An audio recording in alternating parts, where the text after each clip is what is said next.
اشرفیہ ہے باب ہمارا، ہم سب اس کے پھول، ہماری منزل عشق رسول، ہماری منزل عشق رسول۔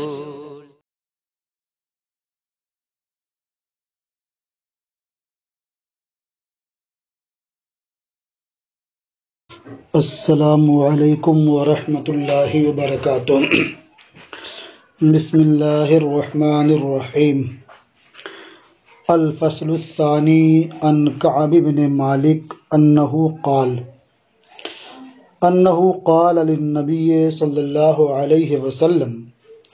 ان اللہ تعالی قد انزل فی الشعر ما انزل۔ یہ مشکوۃ المصابیح کا صفحہ نمبر 410 ہے اور باب البیان والشعر کی دوسری فصل ہے۔ حضرت کعب ابن مالک سے مروی ہے کہ انہوں نے نبی کریم صلی اللہ تعالی علیہ وسلم سے عرض کیا، بے شک اللہ تعالی نے شعر کے تعلق سے نازل فرمایا جو نازل کیا، یعنی شعر کی مذمت میں اللہ تبارک و تعالی نے یہ آیت نازل فرمائی، وَالشُّعَرَاءُ يَتَّبِعُهُمُ الْغَاوُونَ، یعنی شعراء کی اتباع، ان کی پیروی وہی لوگ کرتے ہیں جو بے راہ ہیں۔ تو اس میں شعراء کی مذمت ہے، شعر کی مذمت ہے۔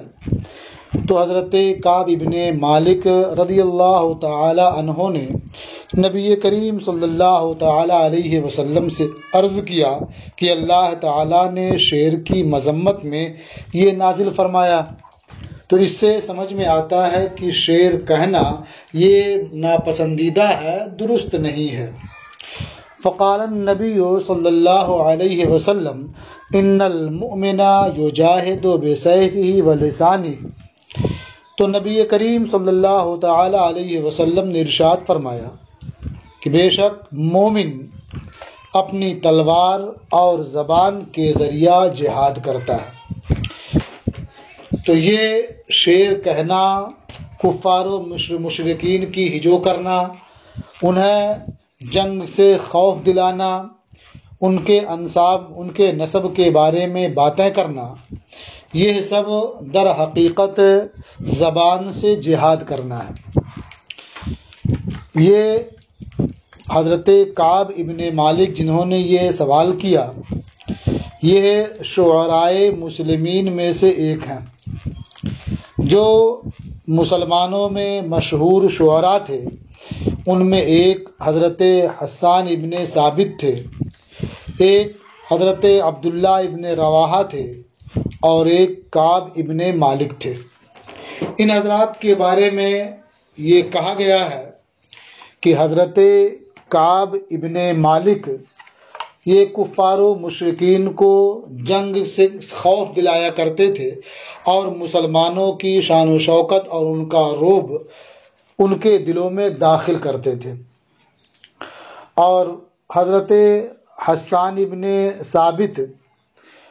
کفار و مشرکین کے نسب کے بارے میں کلام کیا کرتے تھے، انہیں اس تعلق سے ان کی ہجو کرتے تھے۔ اور حضرت عبداللہ ابن رواحہ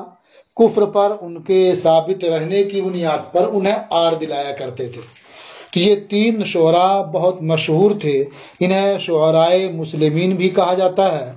تو انہوں نے جو سوال کیا وہ صرف اس لیے کہ اللہ تبارک و تعالیٰ نے شعر کی مذمت میں یہ آیت نازل فرما دی ہے اور ہم شعر ہی کہتے رہتے ہیں، تو اس کا کیا حال ہوگا۔ تو نبی کریم صلی اللہ تعالی علیہ وسلم نے ارشاد فرمایا کہ مومن جہاد کرتا ہے اپنی تلوار کے ذریعہ بھی اور اپنی زبان کے ذریعہ بھی، چونکہ یہ اخلاص کے ساتھ دین اسلام کی حمایت کرتے تھے، اس کے لیے شعر کہتے تھے، اس لیے ان کا یہ شعر کہنا یہ زبان سے جہاد کرنا ہے۔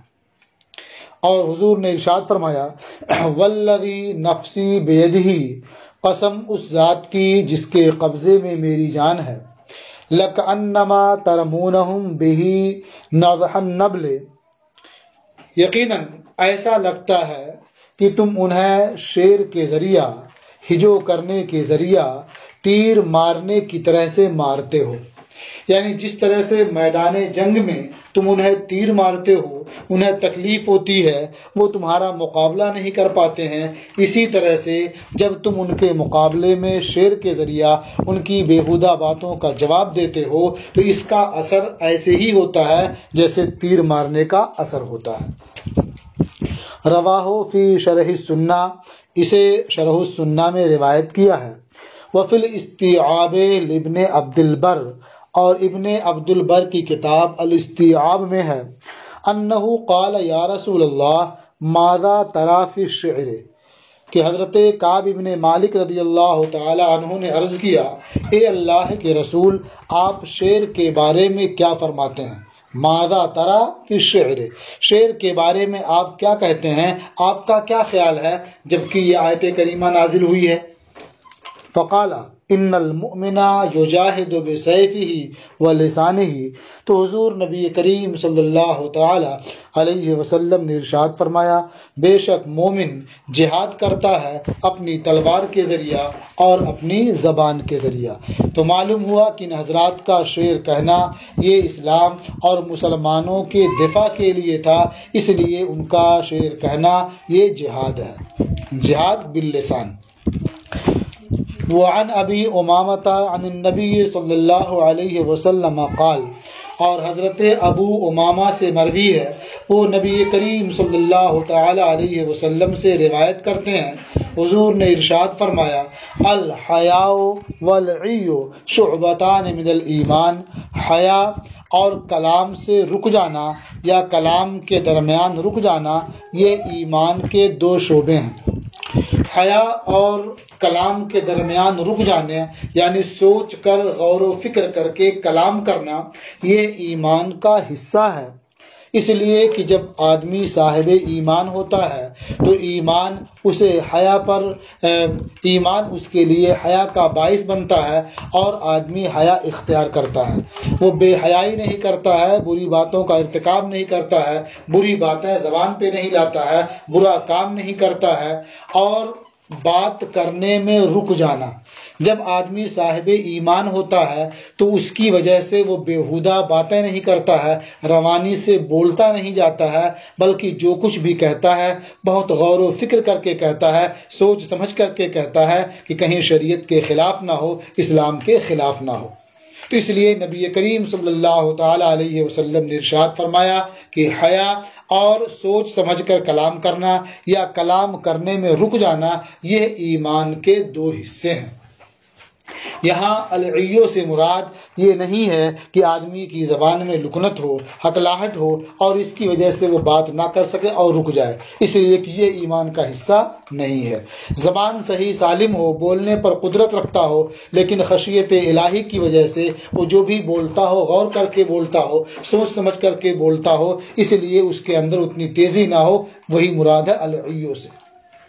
والبذاء والبیان شعبتان من النفاق، اور بذا یعنی فحش کلام کرنا، بیہودہ بات کرنا، والبیان اور بیان یعنی لچھے دار باتیں کرنا، لچھے دار تقریر کرنا، یہ دونوں نفاق کے دو شعبے ہیں۔ اس لیے کہ جب آدمی کے اندر ایمان کامل نہیں ہوتا ہے، اس کے اندر اس کے دل میں خدا کی خشیت نہیں ہوتی ہے، تو وہ جو چاہتا ہے بولتا رہتا ہے، اس کا مقصد صرف یہ ہوتا ہے کہ جو اس کے سامنے لوگ موجود ہیں وہ اس سے محظوظ ہوں، انہیں اچھا لگے اور واہ واہ کریں۔ اس لیے وہ کبھی حدیث بھی غلط پڑھتا ہے، قرآن کی آیت بھی غلط پڑھتا ہے، اس کا ترجمہ اور مطلب بھی غلط بتاتا ہے، اسے کوئی پرواہ نہیں ہوتی ہے۔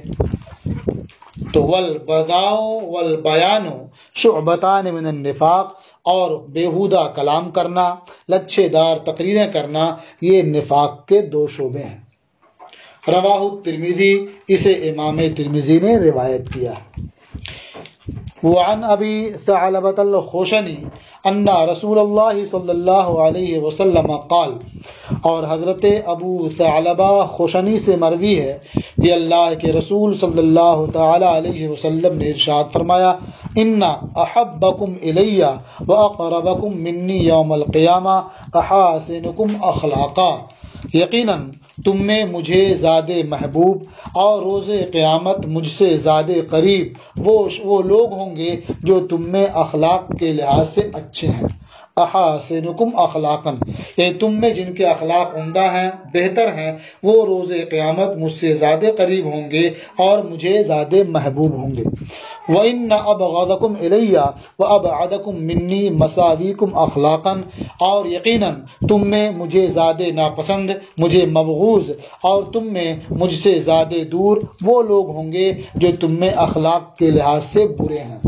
مساوی یہ السو کی جمع ہے، جیسے الحسن کی جمع محاسن آتی ہے خلاف قیاس، اسی طرح سے مساوی ہے۔ الثرثارون المتشدقون المتفیحقون، اب یہ برے اخلاق والے کون ہیں؟ تو یہ اس سے بدل بھی ہو سکتا ہے اور یہ خبر بھی واقع ہو سکتا ہے اور مبتدا اس کا محذوف ہوگا۔ یعنی برے اخلاق والے کون ہیں؟ یعنی وہ لوگ جو زیادہ باتیں کرتے ہیں، الثرثارون زیادہ کلام کرنے والے، المتشدقون لوگوں کا مذاق اڑانے والے، المتفیحقون تکبر کرنے والے، گھمنڈ کرنے والے۔ یہ معنی ہے کہ برے اخلاق والے کون ہیں؟ تو برے اخلاق والے وہ ہیں جو زیادہ باتیں کرتے ہیں، لوگوں کا مذاق اڑاتے ہیں اور تکبر کرتے ہیں، گھمنڈ کرتے ہیں۔ رواہ البیہقی فی شعب الایمان، اسے امام بیہقی نے شعب الایمان میں روایت کیا ہے۔ وروت ترمذی نحوہ عن جابر، اور امام ترمذی نے اسی کے مثل حضرت جابر رضی اللہ تعالی عنہ سے روایت کیا ہے۔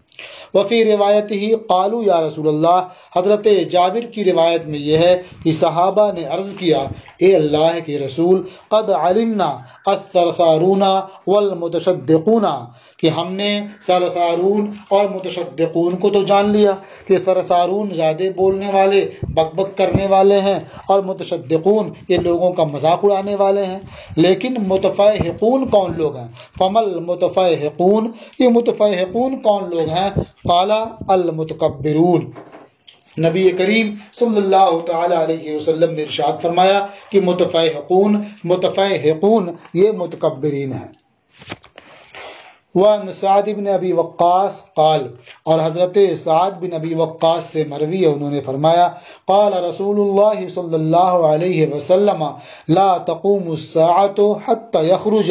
قوم يأكلون بألسنتهم كما تأكل البقرة بألسنتها۔ اللہ کے رسول صلی اللہ تعالی علیہ وسلم نے ارشاد فرمایا، قیامت قائم نہیں ہوگی یہاں تک کہ ایسی قوم نکلے گی، جو ایسے لوگ ظاہر ہوں گے جو اپنی زبان سے کھائیں گے جیسے گائے اپنی زبان سے کھاتی ہے۔ مطلب کیا ہے؟ گائے کھانے کے لیے زبان کو بطور آلہ استعمال کرتی ہے، اسی سے غذا کو اٹھاتی ہے، حاصل کرتی ہے، تو اسی طرح سے یہ لوگ ہوں گے جو اپنی زبان کو کسب معاش کے لیے آلہ بنائیں گے اور بیجا کسی کی تعریف کر کے پیسے کمائیں گے اور بیجا کسی کی مذمت کر کے پیسے کمائیں گے۔ تو قیامت اس وقت تک قائم نہیں ہوگی جب تک کہ ایسے لوگ رونما نہیں ہوں گے جو اپنی زبانوں سے، اپنی زبانوں کے ذریعہ کھائیں گے، یا کہہ سکتے ہیں جو اپنی زبان کی کمائی کھائیں گے، یعنی ہاتھ کی کمائی کھانے کے بجائے وہ اپنی زبان کی کمائی کھائیں گے جیسے گائے اپنی زبان سے کھاتی ہے۔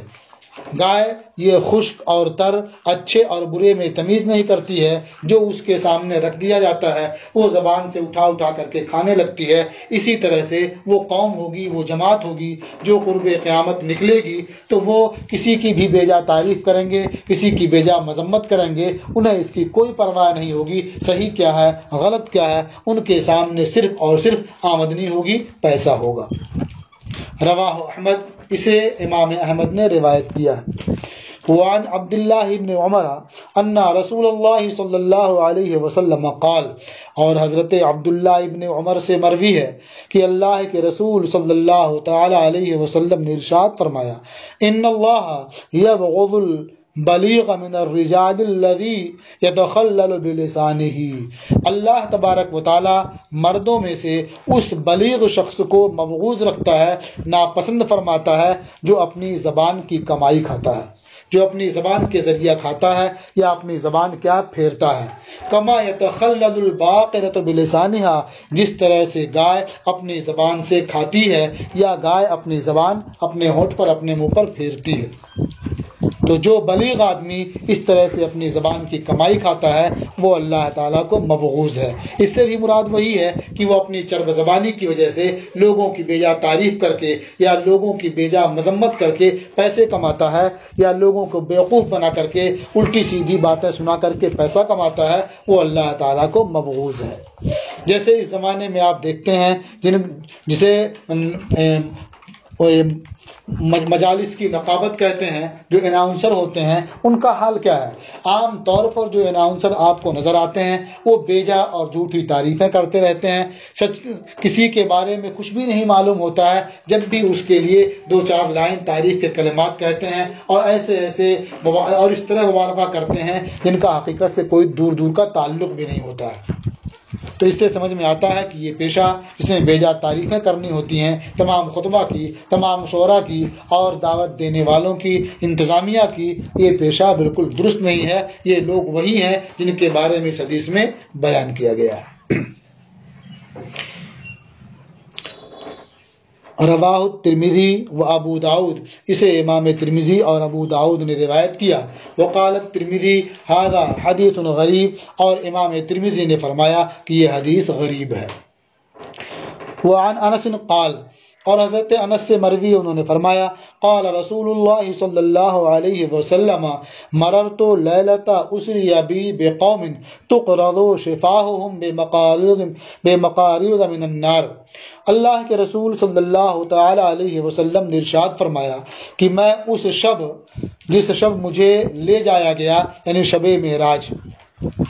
معراج میرا گزر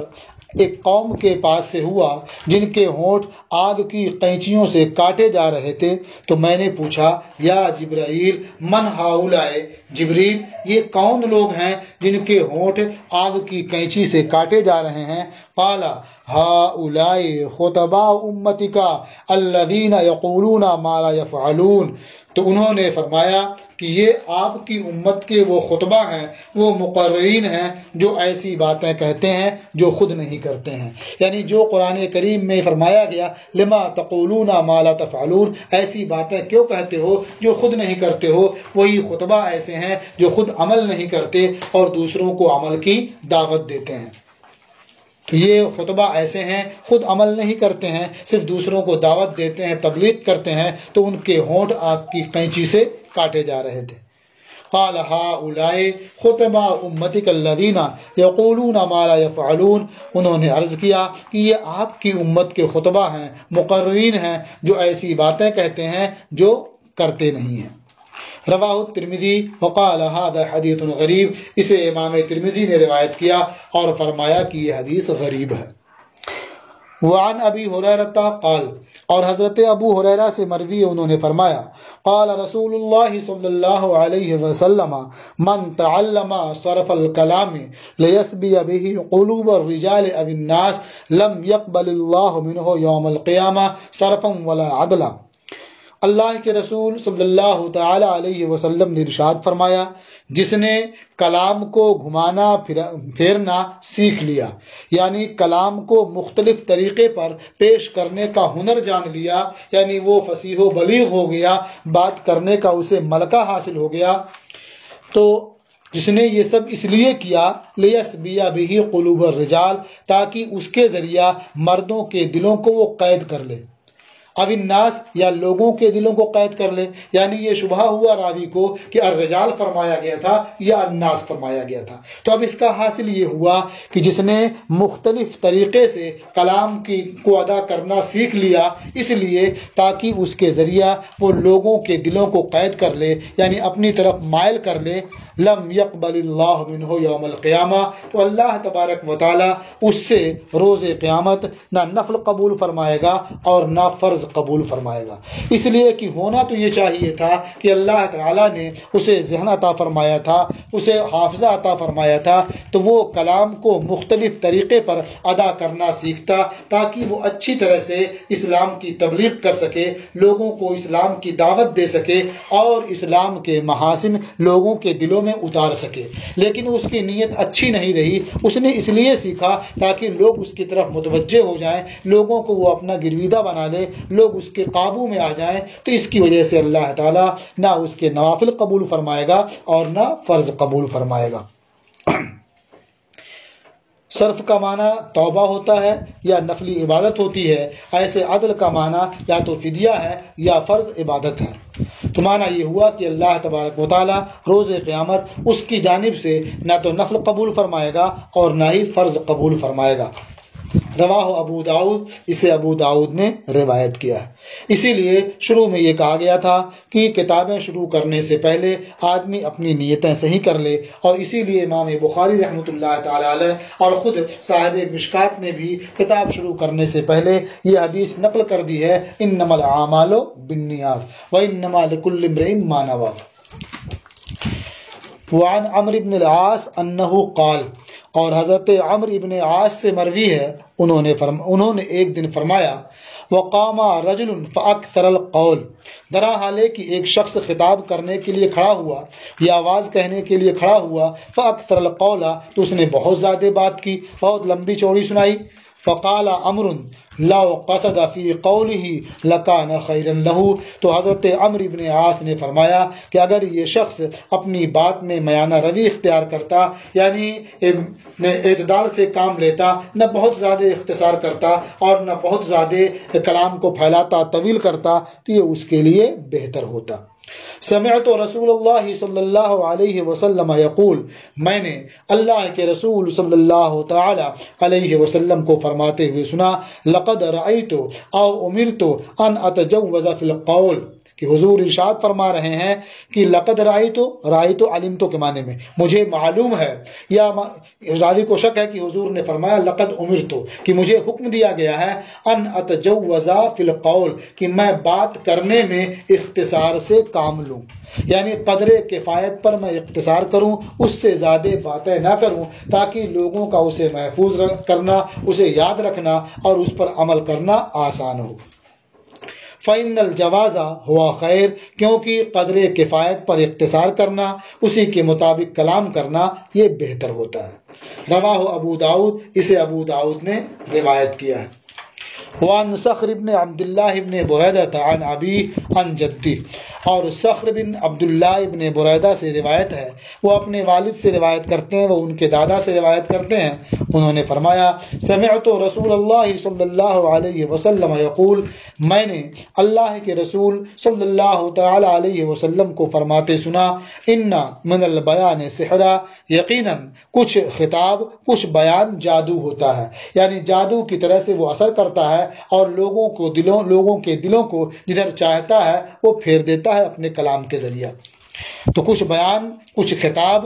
اثر کرنے میں جادو کی طرح سے ہوتا ہے۔ وَإِنَّ مِنَ الْعِلْمِ جَهْلًا، اور یقیناً کچھ علم یہ جہالت ہے، یعنی لوگ اسے علم کہتے ہیں لیکن حقیقت میں وہ جہالت ہے۔ اس کا ایک مطلب تو یہ بیان کیا گیا کہ آدمی ایسا علم حاصل کرے جس سے اسے کوئی سروکار نہ ہو، جس کے بارے میں نہ دنیا میں پوچھا جائے نہ آخرت میں پوچھا جائے، نہ اس کے لیے دنیا میں فائدہ مند ہو نہ آخرت میں فائدہ مند ہو، اسے اگر وہ حاصل کرتا ہے، اسے وہ سیکھتا ہے، تو یہ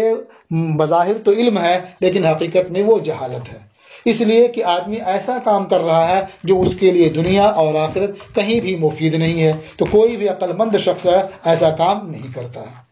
یا اس سے مراد یہ ہے کہ جو علم سیکھ لیتا ہے اور اس کے مطابق پھر عمل نہیں کرتا ہے تو علم نہیں ہے بلکہ وہ جہالت ہے۔ یا کوئی ناپسندیدہ علم حاصل کیا تو وہ کہنے کو تو علم ہے لیکن حقیقت میں وہ علم نہیں ہے، تو یقیناً بعض علم یہ جہالت ہے۔ وَإِنَّ مِنَ الشِّعْرِ حُکْمًا، اور یقیناً بعض شعر حکمت ہے، یعنی وہ ایسا کلام ہے جو نفع بخش ہے۔ وَإِنَّ مِنَ الْقَوْلِ عِيَالًا، اور یقیناً کچھ باتیں بوجھ ہیں، یعنی وہ کہنے والے پر بوجھ ہیں یا سننے والے پر بوجھ ہیں، اس کے بارے میں جواب دہ ہوگا کہنے والا اور جواب دہ ہوگا سننے والا۔ تو کچھ باتیں اس طرح سے آدمی کے لیے بوجھ ہیں۔ رواہ ابو داؤد، اسے ابو داؤد نے روایت کیا ہے۔ یہ باب البیان والشعر کی دوسری فصل ختم ہوئی۔ الفصل الثالث عن عائشہ قالت کان رسول اللہ صلی اللہ علیہ وسلم یضع لحسان منبرا فی المسجد۔ باب البیان والشعر کی یہ تیسری فصل ہے۔ ام المومنین حضرت عائشہ صدیقہ رضی اللہ تعالی عنہا سے مروی ہے، انہوں نے فرمایا کان رسول اللہ صلی اللہ علیہ وسلم یضع لحسان منبرا فی المسجد، کہ اللہ کے رسول صلی اللہ تعالی علیہ وسلم حسان ابن ثابت کے لیے مسجد میں منبر رکھتے تھے۔ یقوم علیہ قائما یفاخر عن رسول اللہ صلی اللہ علیہ وسلم او ینافح، یہ راوی کو شک ہے یفاخر فرمایا یا ینافح فرمایا۔ حضرت حسان کے لیے مسجد میں ممبر رکھتے۔ حضرت حسان ابن ثابت رضی اللہ تعالی عنہ اس ممبر پر اچھی طرح کھڑے ہوتے اور اللہ کے رسول صلی اللہ تعالی علیہ وسلم کی جانب سے فخر کرتے، یا اللہ کے رسول صلی اللہ تعالی علیہ وسلم کی جانب سے دفاع فرماتے، یعنی کفار و مشرکین کی ہجو کرتے، ان سے مقابلہ کرتے، اور جو باتیں وہ مسلمانوں کے تعلق سے، اسلام کے تعلق سے یا سرکار کے تعلق سے کہتے، اس کا وہ جواب دیتے۔ وَيَقُولُ رسول اللہ صلی اللہ علیہ وسلم، اور اللہ کے رسول صلی اللہ تعالی علیہ وسلم ارشاد فرماتے ان اللہ یؤید حسان بروح القدس ما نافح او فاخر عن رسول اللہ صلی اللہ علیہ وسلم، بے شک اللہ تبارک و تعالی حسان ابن ثابت کی مدد فرماتا ہے، ان کی تائید فرماتا ہے، انہیں قوت دیتا ہے روح القدس کے ذریعہ، یعنی جبریل امین علیہ السلام کے ذریعہ، جب تک وہ اللہ کے رسول صلی اللہ تعالی علیہ وسلم کی جانب سے دفاع کرتے ہیں یا ان کی جانب سے فخر کرتے ہیں، یعنی جب تک وہ نبی کریم صلی اللہ تعالی علیہ وسلم کی خدمت میں ہوتے ہیں، ان کے رضا کے لیے، ان کی خوشنودی کے لیے، ان کے دفاع کے لیے اشعار کہتے ہیں اور کفار و مشرکین کا مقابلہ کرتے ہیں، تو اس وقت تک حضرت جبریل امین ان کی تائید فرماتے ہیں، ان کی مدد کرتے ہیں۔ رواہ البخاری، اسے امام بخاری نے روایت کیا ہے۔ وعن انس قال، اور حضرت انس رضی اللہ تعالی عنہ سے مروی ہے، فرمایا کان النبی صلی اللہ علیہ وسلم کانا للنبی صلی اللہ علیہ وسلم حاد یقال له انجشا، نبی کریم صلی اللہ تعالی علیہ وسلم کا ایک اونٹ ہانکنے والا تھا جسے انجشا کہا جاتا ہے۔ حادن یہ اسم فاعل کا صیغہ ہے، حدا سے ماخوذ ہے، یہ اس شخص کو کہتے ہیں جو اونٹوں کے ہانکنے کا کام کرتا ہے، کبھی گا کر کے، کبھی کچھ اور آواز نکال کر کے وہ اونٹوں کو ہانکتے ہیں۔ عموماً جب اونٹوں کو دور تک چلانا ہوتا ہے تو خاص قسم کا نغمہ چھیڑتے رہتے ہیں اور اونٹ اسے سن کر کے آسانی سے چلتے رہتے ہیں۔ تو اس طرح سے نبی کریم صلی اللہ تعالی علیہ وسلم کا بھی ایک اونٹ ہانکنے والا تھا، یقال له انجشا، جس کا نام تھا انجشا، جسے انجشا کہہ کر کے پکارا جاتا تھا۔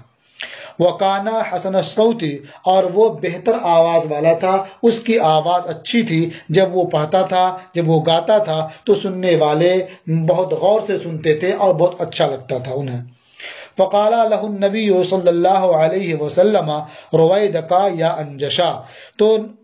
انجشا سے نبی کریم صلی اللہ تعالی علیہ وسلم نے ارشاد فرمایا رویدکا یا انجشا، انجشا ذرا آہستہ آہستہ، اپنی آہستگی اختیار کرو، اپنی آہستگی کو لازم پکڑو۔ رویدکا یا انجشا، اے انجشا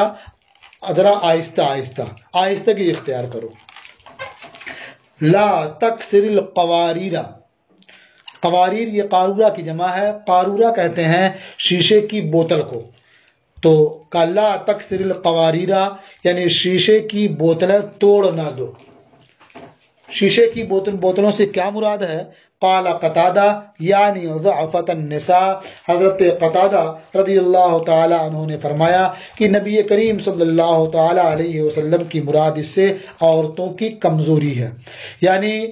گویا حضور نبی کریم صلی اللہ تعالی علیہ وسلم نے عورتوں کو تشبیہ دیا شیشے کی بوتلوں سے، اور پھر جو مشبہ تھا اسے حذف کر دیا، مشبہ بہی کا ذکر کیا گیا، اور مراد کیا ہے؟ مشباہی ہے، گویا بطور استعارہ یہاں قواریر کا استعمال کیا گیا ہے۔ تو جس طرح سے شیشے کی بوتلیں بہت جلد ٹوٹ جاتی ہیں، اسی طرح سے عورتیں بھی کمزور ہوتی ہیں، تو اگر یہ اونٹ تیز چلیں گے تو انہیں تکان آ جائے گی، وہ پریشانی میں مبتلا ہو جائیں گی۔ بعض نے یہ بھی کہا کہ چونکہ ان کی آواز بڑی اچھی تھی، اگر یہ برابر گنگناتے رہیں گے اور اس طرح اونٹوں کو ہانکتے رہیں گے تو اندیشہ ہے کہ سننے والے فتنے میں پڑ جائیں۔ متفق علیہ، یہ حدیث متفق علیہ ہے۔ وعن عائشہ قالت، اور ام المومنین حضرت عائشہ صدیقہ رضی اللہ تعالی عنہا سے مروی ہے، فرمایا ذکر عند رسول اللہ صلی اللہ تعالی علیہ وسلم الشعر، اللہ کے رسول صلی اللہ تعالی علیہ وسلم کی بارگاہ میں شعر کا تذکرہ ہوا، فقال رسول اللہ صلی اللہ علیہ وسلم ہوا کلام فحسنہ حسن وقبیحہ قبیح، اللہ کے رسول صلی اللہ تعالی علیہ وسلم نے ارشاد فرمایا کہ شعر بھی ایک کلام ہے، تو اچھا شعر اچھا ہے اور برا شعر برا ہے۔ جس طرح سے آدمی نثر میں باتیں کہتا ہے، کلام کرتا ہے، تو اس میں کچھ کلام بہتر ہوتے ہیں، کچھ کلام قبیح ہوتے ہیں، اس یہی حال شعر کا بھی ہے کہ بعض اشعار اچھے ہوتے ہیں اور بعض اشعار قبیح ہوتے ہیں۔ اب یہ شاعر کے اوپر ہے کہ وہ اچھی باتیں پروئے یا خراب باتیں پروئے، اچھا شعر کہے یا برا شعر کہے۔ تو نثر کی طرح سے نظم کا بھی حال ہے کہ جس طرح سے عام کلام اچھے برے دونوں طرح سے ہوتے ہیں، اسی طرح سے شعر بھی اچھا بھی ہوتا ہے اور قبیح بھی ہوتا ہے۔ رواہ الدارقطنی، اسے امام دارقطنی نے روایت کیا ہے۔ وروى الشافعی عن عروۃ مرسلا، اور امام شافعی نے حضرت عروہ سے مرسلا روایت کیا ہے۔ وعن ابی سعید الخدری قال،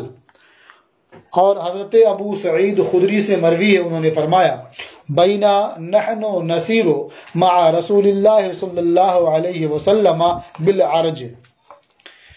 فرمایا کہ ہم اللہ کے رسول صلی اللہ تعالی علیہ وسلم کے ساتھ مقام ارج میں چل رہے تھے۔ ارج ایک آبادی کا نام ہے جس کے بارے میں کہا گیا کہ یہ مدینہ منورہ سے 78 میل کے فاصلے پر ہے۔ تو فرماتے ہیں کہ ہم نبی کریم صلی اللہ تعالی علیہ وسلم کے ساتھ مقام ارج میں چل رہے تھے، اذ عرض شاعر ینشد، کہ اچانک اسی درمیان ایک شاعر گنگناتا ہوا رونما ہوا ظاہر ہوا، سامنے آیا۔ فقال رسول اللہ صلی اللہ علیہ وسلم خذوا الشیطان، تو اللہ کے رسول صلی اللہ تعالی علیہ وسلم نے ارشاد فرمایا کہ شیطان کو پکڑ لو۔ راوی کو شک ہے یا یہ لفظ فرمایا او امسکو الشیطان، یا شیطان کو پڑھنے سے روک دو، پڑھنے سے منع کر دو۔ لا يمتلي جوف رجل قیحا خیر له من ان يمتلي شعرا، یقیناً مرد کا پیٹ پیپ سے بھر جائے یہ اس کے حق میں بہتر ہے کہ وہ شعر سے بھر جائے۔ یہ حصہ حدیث کا اس سے پہلے بھی آ چکا ہے، اس لیے کہ آدمی کے پیٹ میں اس طرح کی کوئی تکلیف ہوگی، کوئی شکایت ہوگی، پیپ سے بھر جائے گا، اس کا پیٹ خراب کر دے گا، تب بھی وہ اللہ کی یاد سے غافل نہیں ہوگا، بلکہ وہ اور اللہ کا ذکر کرے گا۔ لیکن جب آدمی کو شعر گوئی کا سودا سما جاتا ہے تو ہمیشہ گنگناتا رہتا ہے اور اللہ تعالیٰ کی یاد سے غافل ہو جاتا ہے۔ یہ وہ شخص غافل ہوتا ہے کہ جو بیہودہ اشعار کہتا ہے، اللہ اور رسول کے اقوال اور ان کے ارشادات کو عام کرنے کے لیے نہیں کہتا ہے، ان کا یہ حال ہے۔ ورنہ جو اللہ کے نیک بندے ہیں وہ اشعار کہتے ہیں تو اس کے ذریعہ بھی وہ دین کی خدمت کرتے ہیں، جیسا کہ آپ نے اس سے پہلے سماعت کر لیا ہے کہ وہ جہاد باللسان کرتے ہیں یا زبان کے ذریعہ وہ احکام اسلام کی تبلیغ کرتے ہیں۔ تو جس شاعر کے بارے میں حضور نبی کریم صلی اللہ تعالی علیہ وسلم نے ارشاد فرمایا تھا کہ اس شیطان کو پکڑ لو یا اس شیطان کو پڑھنے سے منع کر دو، یہ اسی قسم کا شاعر تھا، اسی قسم کا پڑھنے والا تھا جو بیہودہ اشعار پڑھتے ہیں، بیہودہ اشعار گنگناتے ہیں۔ رواہ مسلم، اسے امام مسلم نے روایت کیا۔ وعن جابر قال، اور حضرت جابر سے روایت انہوں نے فرمایا قال رسول اللہ صلی اللہ علیہ وسلم الغناء ينبت النفاق في القلب كما ينبت الماء الزرع۔ اللہ کے رسول صلی اللہ تعالی علیہ وسلم نے ارشاد فرمایا کہ گنگنانا یہ نغمہ دل کے اندر ایسے ہی نفاق پیدا کرتا ہے جیسے پانی کھیتی کو اگاتا ہے، اسی طرح سے نغمہ دل کے اندر نفاق کو اگاتا ہے، پیدا کرتا ہے۔ جس طرح سے کھیت میں جب پانی پڑ جاتا ہے کھیتی لہلہا اٹھتی ہے، سبزے اگ آتے ہیں، ہریالی ہو جاتی ہے، اسی طرح سے نغمہ یہ دلوں میں نفاق پیدا کرتا ہے، دل اس سے متاثر ہو جاتے ہیں اور اس کا اثر دل پر ہوتا ہے۔ رواہ البیہقی فی شعب الایمان، اسے امام بیہقی نے شعب الایمان میں روایت کیا ہے۔ وعن نافع قال، اور حضرت نافع سے مروی انہوں نے فرمایا کنت مع ابن عمر فی طریق فسمع مزمارا، فرماتے ہیں کہ میں حضرت عبداللہ ابن عمر کے ساتھ سفر میں تھا، راستے میں تھا، فسمع مزمارا، تو انہوں نے باجے کی آواز سنی۔ مزمار یعنی باجا سنا، یعنی کہیں باجا بج رہا تھا، اس کی آواز ان کے کان میں پہنچی۔ فوضع اصبعیہ فی اذنیہ، تو انہوں نے اپنی دونوں انگلیاں اپنے دونوں کانوں میں رکھ لی۔ ونأى عن الطریق الی الجانب الآخر، اور راستے سے دوسری جانب دور چلے گئے۔ ثم قال، کچھ دور جانے کے بعد انہوں نے مجھ سے فرمایا، ثم قال علی بعد ان بعدا، پھر دور ہو جانے کے بعد انہوں نے مجھ سے فرمایا، یا نافع هل تسمع شیئا، نافع کیا تمہیں کچھ سنائی دے رہا ہے، یعنی کیا مزمار کی آواز اب بھی آ رہی ہے؟ قلت لا، میں نے کہا نہیں۔ فرفع اصبعیہ من اذنیہ، تو انہوں نے اپنی دونوں انگلیاں اپنے دونوں کانوں سے اٹھا لی، یعنی جب تک آواز آتی رہی آپ اپنے کان بند کیے رہے، اور جب آواز اتنی دور نکل گئے کہ آواز آنی بند ہو گئی تو آپ نے اپنے کان سے انگلیاں ہٹا لی۔ قال، اس کے بعد انہوں نے فرمایا، حضرت عبداللہ ابن عمر نے فرمایا، کنت مع رسول اللہ صلی اللہ علیہ وسلم فسمع صوت یراع فصنع مثل ما صنعت، میں اللہ کے رسول صلی اللہ تعالی علیہ وسلم کے ساتھ تھا، حضور نے بانسری کی آواز سنی، حضور نے بانسری کی آواز سنی تو اسی طرح سے کیا جس طرح سے میں نے ابھی مزمار کی آواز سن کر کے کیا۔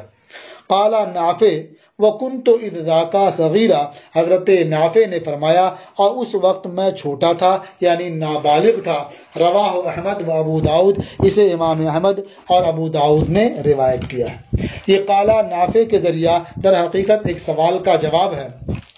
سوال یہ ہے کہ جب مزمار کی آواز سننا یہ درست نہیں تھا اور اس کے لیے انہوں نے اپنے کان پر انگلیاں رکھ لیں اور راستے سے دور ہو گئے، تو پھر حضرت نافع کو اس سے منع کیوں نہیں کیا، انہیں کیوں سننے دیا، اور بعد میں ان سے کیسے پوچھا کیا آواز آ رہی ہے؟ تو بعد میں یہ پوچھنا کیا آواز آ رہی ہے، اس کا مطلب یہ ہے کہ سننے سے منع نہیں کیا اور انہوں نے اپنے کان پر انگلیاں نہیں رکھی جب ان سے پوچھنا کیا اب بھی آواز آ رہی ہے۔